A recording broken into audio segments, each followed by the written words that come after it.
Good morning বন্ধুরা, আশা করি যে যেখানে আছো ভালো আছো, সুস্থ আছো। আমার ছোট্ট একটা চ্যানেলে তোমাদেরকে অনেক অনেক স্বাগত।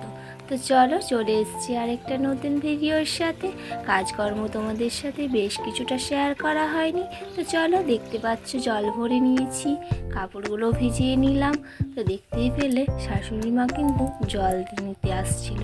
তো চলো ততক্ষণ কাপড়গুলো কেচে নিই। তো আমাদের সাথে কথা বলতে বলতে দেখতেই পাবে কাপড়গুলো কাঁচা হয়ে যাবে। চলো কাপড়গুলো কেচে নিই। জানো তো বন্ধুরা, আজ কদিন ধরে বরমশাই বাড়িতে নেই, সেই জন্য সকালবেলায় কোনো রান্না করা হয়নি, দেরি করে রান্না করছি। তো ওই 10টার দিকে। তো যাই হোক, কাজের বেশ একটা চাপ নেই, আর কাঁচা অনেকগুলো ছিল, প্রায় 1 বালতি মতন কাঁচা ছিল। নিজের ছিল, বরমশাইয়ের ছিল, শাশুড়ি মার ছিল, সেই জন্যে অনেকগুলো কাচার হয়েছিল। আর যেহেতু শীত পেরিয়ে গেছে, সেই জন্য টুকটাক কাচাকুচি কিছু না কিছু বেরিয়েই পড়ছে।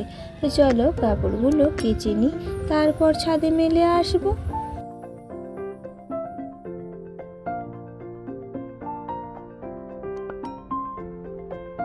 কাপড়গুলো নিয়ে চলে এলাম ছাদে।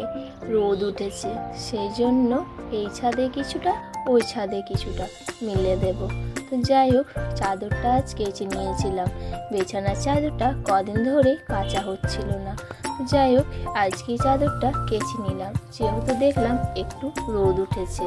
তো চলো কাপড়গুলো ততক্ষণ মেলে নিই।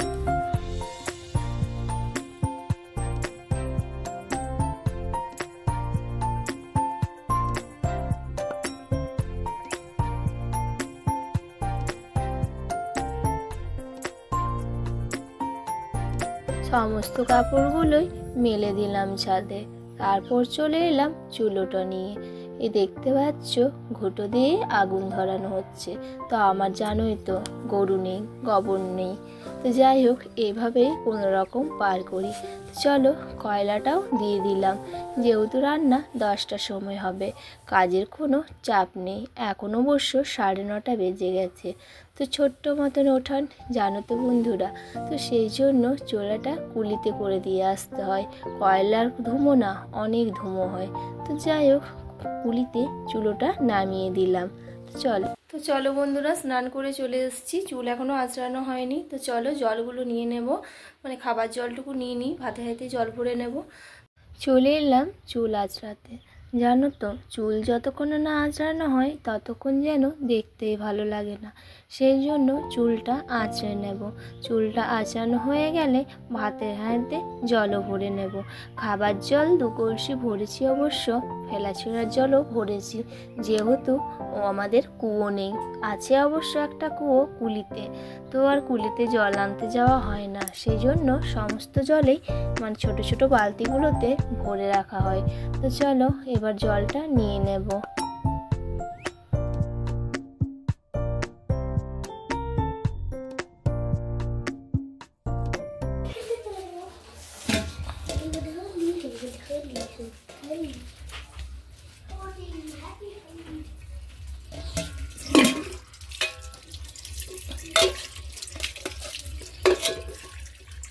এবার চলে এলাম মুড়ি খেতে। শাশুড়ি মাকেও মুড়ি দিয়ে নিয়েছি, নিজেও মুড়ি ভেঙে নিয়েছি। তো যেহেতু আজকে রান্নাটা 10টার সময় হবে, দেরি করে, তো গরম গরম আলু ভেজেছিলাম। আজকে অন্যদিন মার ভাত আলু সানা রাখা হয়, তো আজ যেহেতু দেরিতে রান্না হয়েছে, সেই জন্য আগুন ছিল, তো আগুনে আলু ভেজে নিলাম। চলো মুড়িটা খেয়ে নিই ততক্ষণ, তারপর আবার তোমাদের সাথে দেখা করছি। দেখতেই পাচ্ছ বসে পড়েছি। তো যাই হোক, এদিকে আমি বসেছি, ওইদিকে শাশুড়ি মা বসেছিল। তো যাই হোক, মুড়ি খাওয়া হয়ে গেছে, ভাতও চাপিয়ে দিয়েছি, চলে এলাম থালা বাসন ধুতে। মুড়ি খাওয়ার থালা বাসনগুলো ধুয়ে নিচ্ছি। ওই বালতিতে জল রেখেছিলাম, সেই জন্য সেই জলেই মুড়ি খাওয়ার থালা বাসনগুলো ধুয়ে নিলাম। তার করতে করতেই দেখছো ছেলে একদম ভূত হয়ে এসছে, চিনতেই পারা যাচ্ছে না আমার ছেলে কিনা। কি অবস্থা, কি অবস্থা!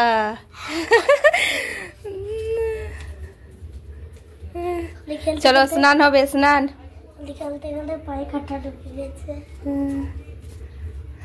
চলো জামা খুলো, স্নান হবে। দেখো টমেটো রঙিন হয়ে গেছে, ভালো লাগছে জামাটা। ছেলেকে স্নান করিয়ে দিয়ে চলে এলাম মশলা বাটতে। এখনও কিন্তু ভাত নামাইনি। তো চলো, ভেন্ডির সবজি হবে যেহেতু, সেই জন্য মশলাটা বেটে নিলাম সরষা আর জিরা আর আদা লঙ্কা দিয়ে। তো চলো মশলাটা বেটে নিই, শিলেই বাটবো যেহেতু আমার মিক্সচার নেই। তো চলো শিলেই মশলাটা বেটে নিলাম। রোদ উঠেছে জানো তো বন্ধুরা, একটু রোদে থেকে এই দিকেই শিলটা টেনে নিলাম, রোদ লাগছিল। তো চলো রান্না বান্না কমপ্লিট করে নিই। ততক্ষণ রান্না বান্না কমপ্লিট হয়ে গেছে, চলে এলাম খাবার নিয়ে। চলো এদিকে ছেলেকেও দিয়ে দিয়েছি, শাশুড়ি মাকেও দিয়ে দিয়েছি, আর নিজেরটাও বেড়ে নিয়েছি। খাওয়া দাওয়া হয়ে গেছে, থালা বাসন নামিয়ে দিয়ে এসেছি, এখনও ধুইনি। তো যাই হোক, বিকালে জল এলে ধুয়ে নেব। ছাদে চলে এলাম কাপড়গুলো গুটিয়ে নিতে। অনেকগুলোই কাপড় ছিল, সেই জন্য প্রচুর রোদও দিচ্ছিল, একটানে নামিয়ে রেখেছিলাম ছাওয়াতে। বেশি রোদে থাকলে কাপড় খারাপ হয়ে যায় জানো তো। তো যাই হোক, কাপড়গুলো কুড়িয়ে নিলাম, একটুখানি পিট করে নিলাম। তারপর দেখছো গামছাটাও নিয়ে নিলাম। কেন বলো তো? গায়ে রোদ লাগছিল, প্রচুর রোদ দিচ্ছিল আজকে আপাতত। তো চলো কাপড়গুলো কুড়িয়ে নিই ততক্ষণ।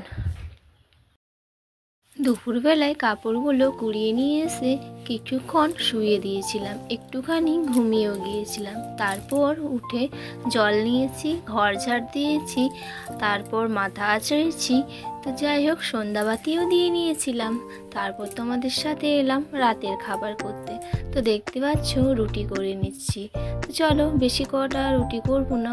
ওফ, দেখলে তো আমার এরকমই অবস্থা হয় গো, রুটিটা উল্টাতে ভালো করে পারি না, সেই জন্য একটুখানি ভাপ লেগে গেল। তো চলো, কিছু হবে না, আর চারটা আছে, অন্য কিছু না, যেখানটায় ভাপ লাগে সেখানটা একটুখানি জ্বালা করে।